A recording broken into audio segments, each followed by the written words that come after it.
So,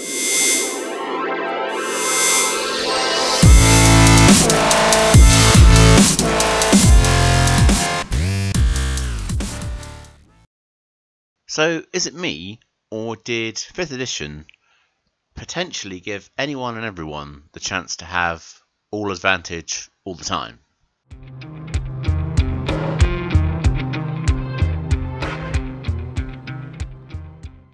So I was having this debate in the comments about familiars and how useful they are to warlocks.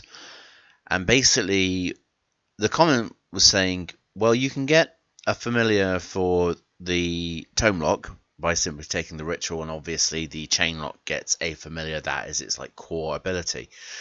But I was saying, well, couldn't you just take, say, ritual caster or even magic initiate and then get a familiar that way?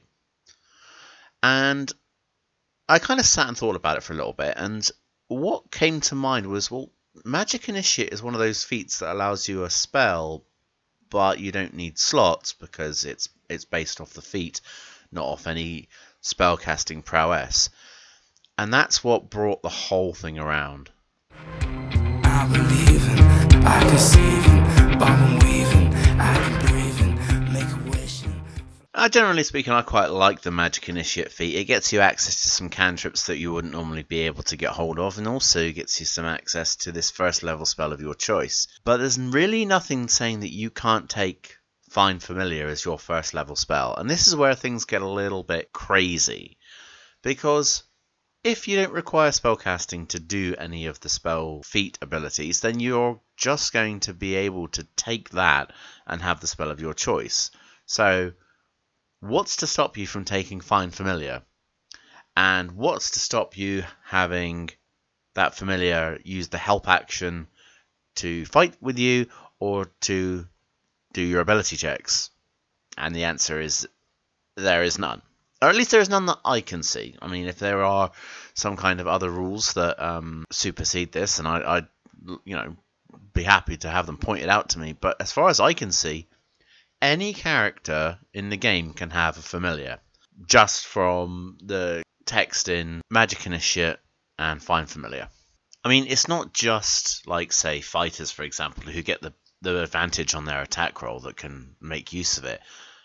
Things like clerics and bards can really, really abuse the ability as well. Because what you've now got is a cleric who can heal anyone, anywhere, anytime.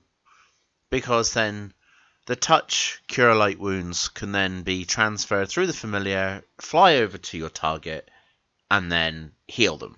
So it doesn't matter anymore if you are stuck behind a wall of monsters. You can get that other person healed at range. I mean, yeah, the familiar does have a few drawbacks. I mean, it doesn't level like it used to. It just has the one amount of hit points at its base, and that's it. But it can still use things like dodge and stuff to promote disadvantage. I mean, I think you're best off with a flying familiar, because then it can literally avoid combat by just flying out of melee range. But if the enemies are attacking familiars, there's something not right. I mean, you have to be reasonable. I mean, if you're in a battle, who's the enemy going to be really concerned about? Are they going to be looking at the charging barbarian cutting through their ranks? Or are they going to be concerned with some pigeon fluttering around? Because I don't really see it that way. But, that being said, I mean, there might be some savvy enemies that might think, oh, look, that's a potential familiar. But, I mean, it's all a bit far-fetched. They're going to be concentrating on putting the players down, and every attack that they attempt on a familiar is an attack that's wasted on, not attacking the players. So, it's a really viable option, especially for clerics who can just go, yeah, heal at range, no problem.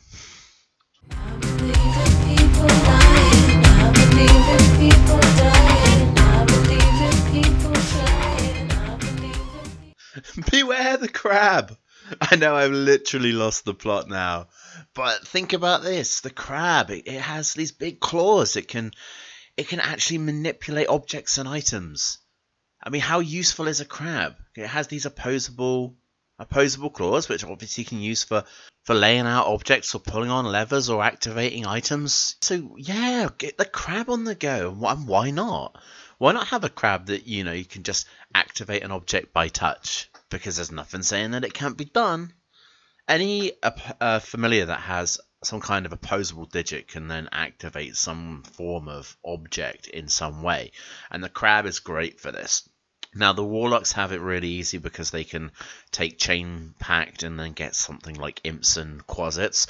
But having a crab, I mean, alright, yeah, it's a crab. I mean, you can't really take crabs seriously. I mean, they only walk sideways for whatever, but you can seriously get them to do a lot of other things. I mean, obviously relevant to their size, but still, it can be done. And there's a lot of room for abuse in that.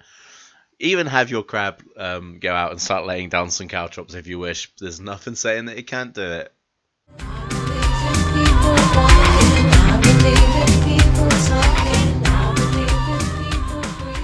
What about the Raven with its mimicry ability? I mean, you could argue that there's the potential there to help in social encounters by offering little tips and giving out little reminders of things that you've taught it. So there is always the debate whether you can use it to help you through a talking section. Would that help another action? So there are some crazy things that could be done with these familiars. And I really think that if you've got a nice lenient DM, one who likes to let you explore your possibilities, then you've got a wealth of options in familiars. I mean, I'm not really sure, but I'd have to do some research on it, but there might even be the potential that you can activate a magical item via command word with a Raven. So if that is the case, then it's like pick it up in its claws, fly around using its wings, activate item via mimicry ability. So there's a lot of utility in the Raven as well. If you're only limited by your imagination and your creativity, so get creative with your familiar and really just see what you can get away with. Because at the end of the day, you know, you got to try these things. I mean, we're all here to have some fun, and you know, why not try to get the most you can out of it.